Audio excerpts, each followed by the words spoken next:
big cooking day today. So I just want to have a few meals, something that's going to be in the freezer when we get back from a holiday, and also before we hop on the plane later this week. So we've got something to that our daughter particularly will like to have for dinner before we hop on the plane, because it's not her favourite thing. All right, so what I'm going to make is the chunky bolognese. And so we might get stuck into it, and I'll give you a few little tips and hints along the way. All right, so I've got a few things here ready prepped. That out the way. So the chunky bolognese, if you haven't made this, it's a really good one. So when I first made bolognese in my Thermomix, it was too ground, it was too, it was just like, you know, a bit baby foodish. But this is a really good option, and it's a favourite in our house. It's also a great way to smuggle veggies too. So start cooking. 1 brown onion. Now I've got a little bit over. I've got 1 onion cut. It says cut in halves. I always cut it in quarters. I don't know. I just always do. And there's a little bit extra there. So that's there.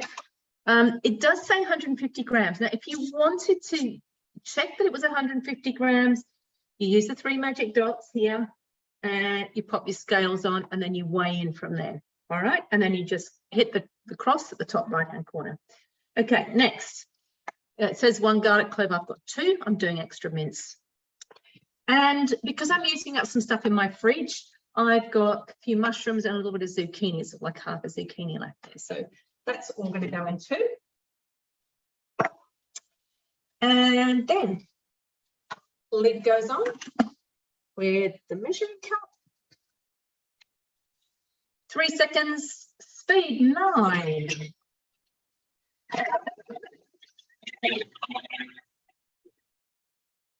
Well and truly did it. Cool. For that. All right, I'm going to scrape the sides down here. So I've got my got the onion, the zucchini, the mushrooms, and the garlic in there at the moment. All right. So that's done a really good job. I've scraped down the sides as it's asked me to. I'm going to add 20 grams of olive oil. Got the cobram arm workout. There we go.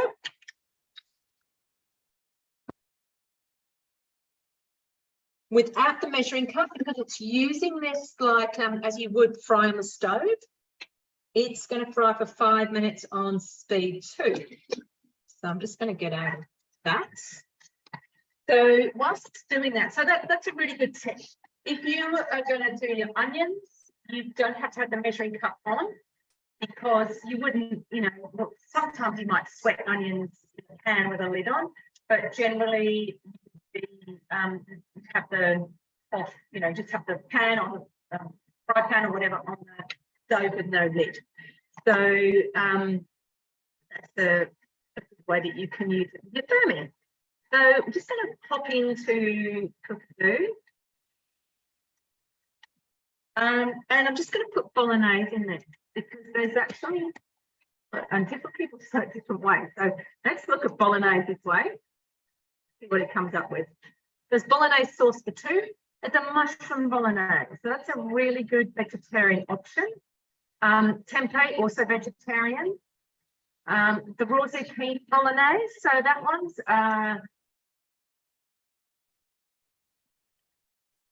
so you're making zoodles. So when I serve this with zoodles. So we've got a zoodle maker, and I just use carrot and zucchini, and we have it on there with a bit of parmesan, obviously chopped in the mix as well. So this is actually a raw recipe. So if you're into raw, you can do that one. Where's the other favourite? Bolognese sauce. You see, these are a little bit more they're ground up, I guess. Mushroom bolognese. That's the chunky bolognese. That's what we're making. The lentil bolognese. That is seriously good. You would not know that is not meat in there. So There it is, and that takes 17 minutes to cook. Transfer to a thermal serving bowl. If you don't have a thermo server, give me a call. Fantastic host reward, and a great way to, having a demo is a great way to, you know, re-excite your excitement with Thermomix, or re-engage with that. And of course, we've got Bolognese recipes and things here. There's a turkey Bolognese. No West veggie Bolognese. Ooh, that looks good. Check that one out. So that's just, it's dried mushrooms, but then it's basically vegetable peelings and trimmings cut into pieces. So when you peel your carrots, as long as you've given them a good wash first, pick them, it'll soon, actually, you know what? If I was thinking, well, I'm not actually going to have this for dinner, but I could have, if I had a carrot, could have peeled my carrot ready to then zoodle, and I could have put the carrot trimmings in there. So that's a really cool one. And just a reminder that your nutrition calorific content is down here. I'm going to add that. How long does it take? Oh, 3 hours. What's the 3 hours? The slow cook. Okay. So I'm going to add that to a collection. I'm going to create a collection. I'm going to go slow cook. All right. There we go. Now you're going to have to excuse me 1 minute. I've only got 1 minute and 35. I've just got to go and grab something out of the oven. I just realised it's still in there. So I'll do that quickly.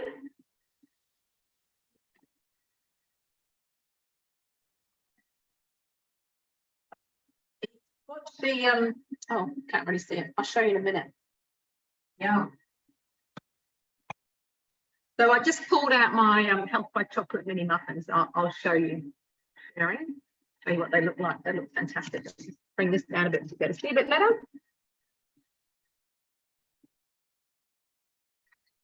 There we go. They look huge there, but they're not. They are mini ones.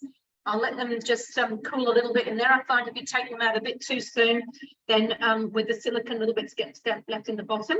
But again, you don't want to leave them too long. So I'll leave them there probably 10 to 15 minutes and then turn them out. But they are delicious. Okay, so yeah, basically anything you've got that you need to use up in the fridge, you can chuck in here. And of course, it's a great base for, you know, if you make a big batch of it, you can freeze it. And I'll show you how you can make a big batch. I'm just going to do that. And you could make the batch, then you could turn some into a chili and add some beans to it. You could serve some with tacos. You could do enchiladas. You can do your zoodles, you can do your normal pasta. There's also risotto bolognese as well. So there's all sorts of options. Anyway, we are on to the next step. So we are all sauteed in here. You can see the steam coming off that. Make sure that's on 0.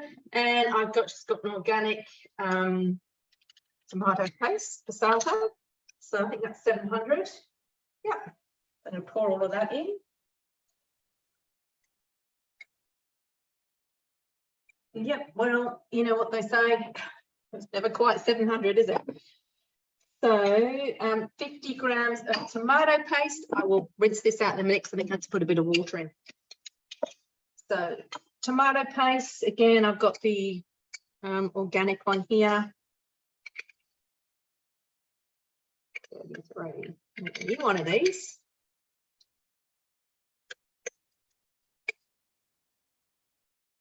Okay, that's that.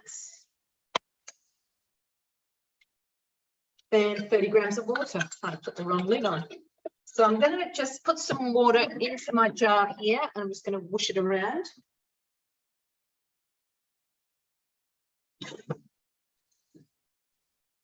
Lid on, give it a bit of a shake. Get as much of that off the side. Pour it in. I'm going to put all of it in actually because remember I was a little bit short on the passata anyway. So that will then be reused. I'll wash it, give it a, it'll go through the dishwasher. And then when I'm making almond milk, I can pop it in here. 30 grams of water, 20 grams of Worcestershire sauce. So I've got the good old Liam Perrins here. And another bit of an arm workout, I believe, with this one.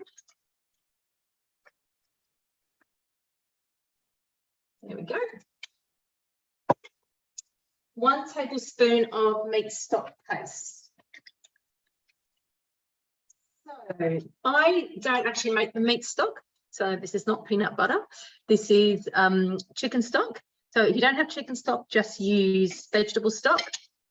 But this is a really good one to have in the fridge. It's delicious. And there, you may or may not have seen it with the green pots that we've got now, the cast iron pots, enameled cast iron pots. There's a really nice recipe on there, which is coq au vin blanc.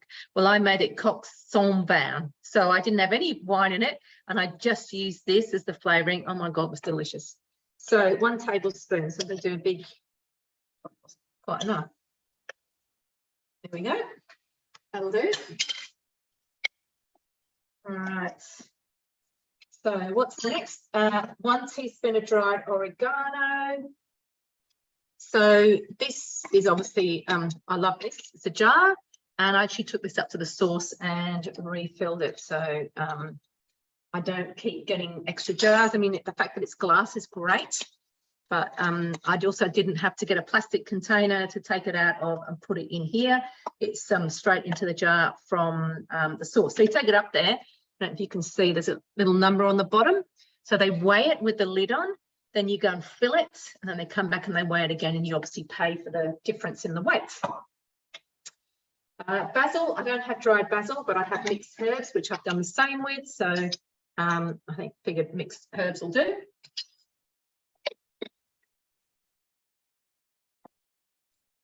Ground cinnamon. So it says 1/8 of a teaspoon. So I'm just going to literally put a little tiny bit like that in. And this is a plastic container, but can you see on the top?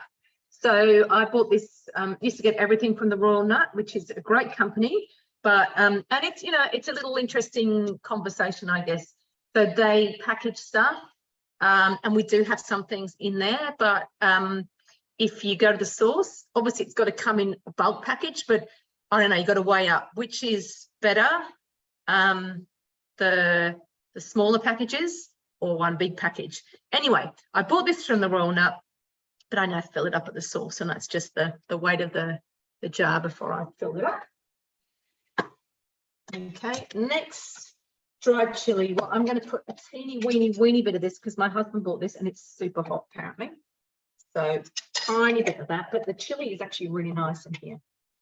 Ground black pepper, pepper gone.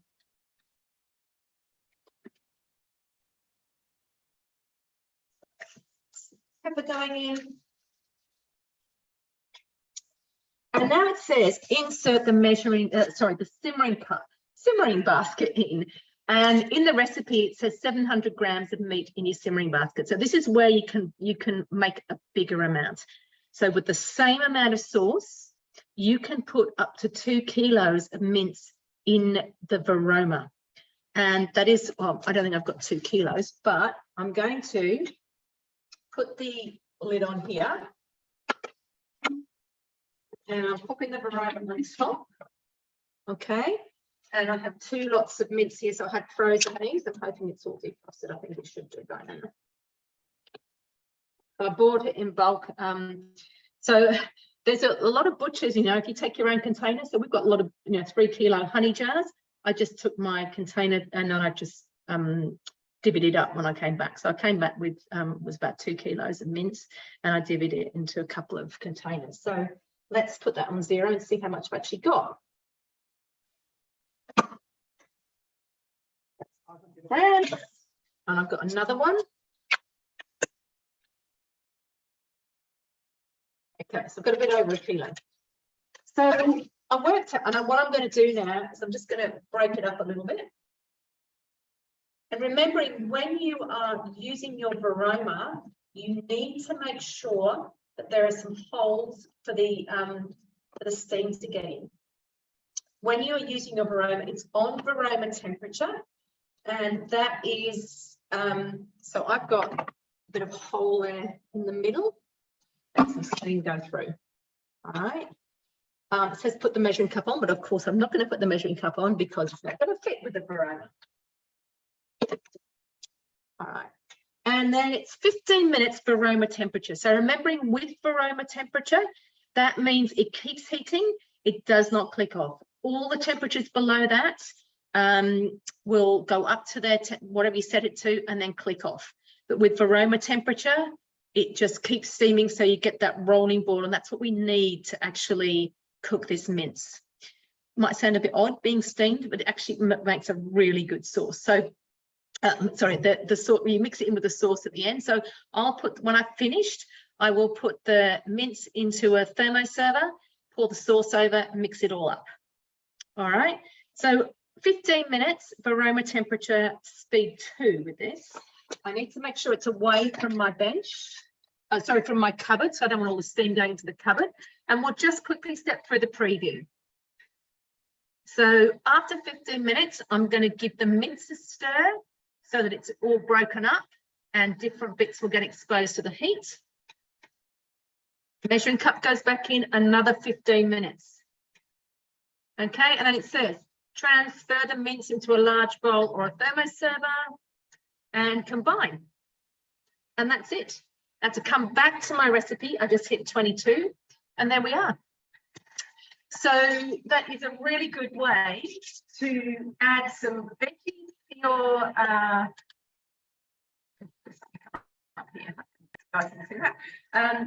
veggies, so your hidden veggies, and bulk it all up with your veggies, but also extra mince, use your varoma up to 2 kilos. So the reason I started doing that, we were staying with some friends and we're going to do this recipe and it's 7 grams and we're going, oh, that's 6 or 8 of us, I think. That's actually not going to feed that many people. So we just got extra and we just chucked it in there and it works. So if you've got a big family, it's a great way to feed them. Or if you want to make a whole lot in advance and just freeze it into portions, which is what I tend to do, then again, really easy to make a bulk batch. So if you haven't given that one a go, we'd love you to give it a go. It's a really yummy meal. Served with pasta. Pasta in your thermoserver. You need to cover it, put your pasta in the thermoserver, cover it with boiling water, put the lid on, do not take the lid off. Look at the instructions on your packet of pasta and it will tell you how long it needs to cook. An extra 5 minutes, so from the time it says. And if you have to put pasta, just drain it. Or if you're doing the noodles, that's something else you could do. You pop them in there, cover them with boiling water, let them sit for a bit. I mean, carrot and zucchini to cook. So whilst you've got this going, you can have your thermoserver with your pasta going at the same time. So as I said, ask me about those. If you want a thermoserver, you haven't got one, super convenient to have. You can host Aya at home. You can host, you can work other things out, other places, other locations if you don't want people in your home. And we can do this. So really get in touch and it's super delicious.